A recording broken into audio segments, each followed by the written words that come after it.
Salut tout le monde, c'est Jérémy, accompagné de Romain. Bonjour à tous. Aujourd'hui, on va vous parler de musculation et d'étirement. Donc bon, on va pas se mentir, quand on veut devenir plus souple, la première chose à laquelle on pense, c'est les étirements, point barre. Ouais. Sauf que depuis quelque temps, il y a un petit débat qui commence à émerger. Et si la musculation, finalement, ça pouvait aussi aider à gagner en mobilité? Bah ça c'est une vraie question et franchement ça interroge. Donc pour y voir plus clair, on s'est appuyé sur un article de Side Sport. Ils ont super bien résumé en fait une méta-analyse scientifique. Ouais. Une méta-analyse. Alors, pour ceux qui ne savent pas, on parle de plein d'études compilées ensemble. Et l'objectif, il est simple. Est-ce que la muscu, c'est aussi efficace que les étirements pour améliorer l'amplitude de mouvement? Alors historiquement, oui, c'est vrai, les étirements c'était la solution, sauf qu'au fil du temps, certaines études ont un peu nuancé tout ça. Ouais. Surtout sur l'effet potentiellement négatif des étirements statiques juste avant l'effort. Tu sais, ce qu'on tient trop longtemps. Ouais, cette idée ça pourrait nuire à la performance, mais bon, faut nuancer après.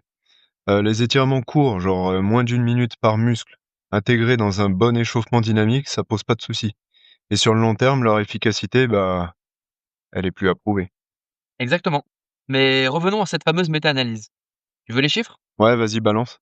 Alors, 55 études passées au crible, près de 2 800 personnes de 10 à 70 ans, suivies entre 4 et 24 semaines.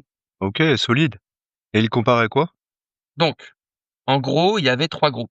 Musculation seule, étirement seul et musculation plus étirement. Et pour la muscu, attention, ça allait de charges modérées à très lourdes, entre 40 et 100% du max. OK. Et là, on parle du coup de vrai muscu, pas juste de gainage au poids du corps et ce genre de truc, quoi. Et du coup, le verdict, ça a été quoi? Eh bien, c'est là que ça devient super intéressant. Oui, la musculation avec charge libre ou sur machine améliore l'amplitude articulaire de manière significative. Ah ouais? C'est pas juste un petit bonus alors? Eh bien non. Une taille d'effet modérée, donc un vrai gain mesurable, pas du tout anecdotique. Mais j'imagine que l'exercice doit vraiment mobiliser l'articulation sur toute son amplitude, non? Exactement.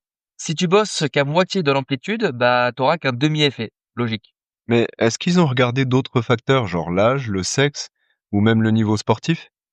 Oui, et en gros, il y a deux choses à retenir.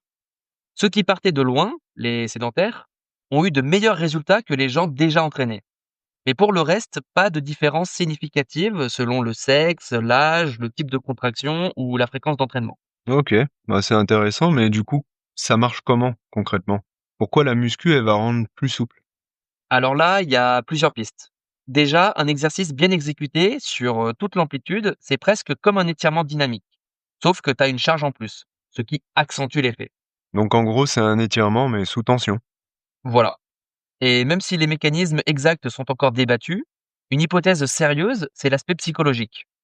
On s'habitue à l'étirement sous charge, le cerveau augmente sa tolérance et on ose aller un peu plus loin dans le mouvement. Donc moins d'appréhension, plus d'amplitude. Ouais, ça paraît logique. Donc, pour résumer, la musculation bien faite, avec des charges et une bonne amplitude, c'est aussi une option pour améliorer sa mobilité. Aussi valable finalement que les étirements. Je dirais que c'est même un combo gagnant, force plus souplesse. C'est peut-être moins de risque de blessure. Oui, mais faut rester nuancé. Pour des objectifs spécifiques comme la danse, la gym ou aller chercher le grand écart, les étirements ciblés restent indispensables. Ouais, carrément. Et puis pour la relaxation ou même certains échauffements très précis aussi. Exactement. En fait, je résumerai en disant que c'est pas l'un ou l'autre, c'est complémentaire. On a juste une nouvelle corde à notre arc avec la muscu. Et du coup, la vraie question, c'est comment est-ce qu'on va intégrer ça intelligemment dans notre programme actuel de musculation? Eh bien, peut-être en optimisant le temps de séance ou en proposant une alternative plus motivante à ceux qui trouvent les étirements trop longs et ennuyeux. Ok, à méditer.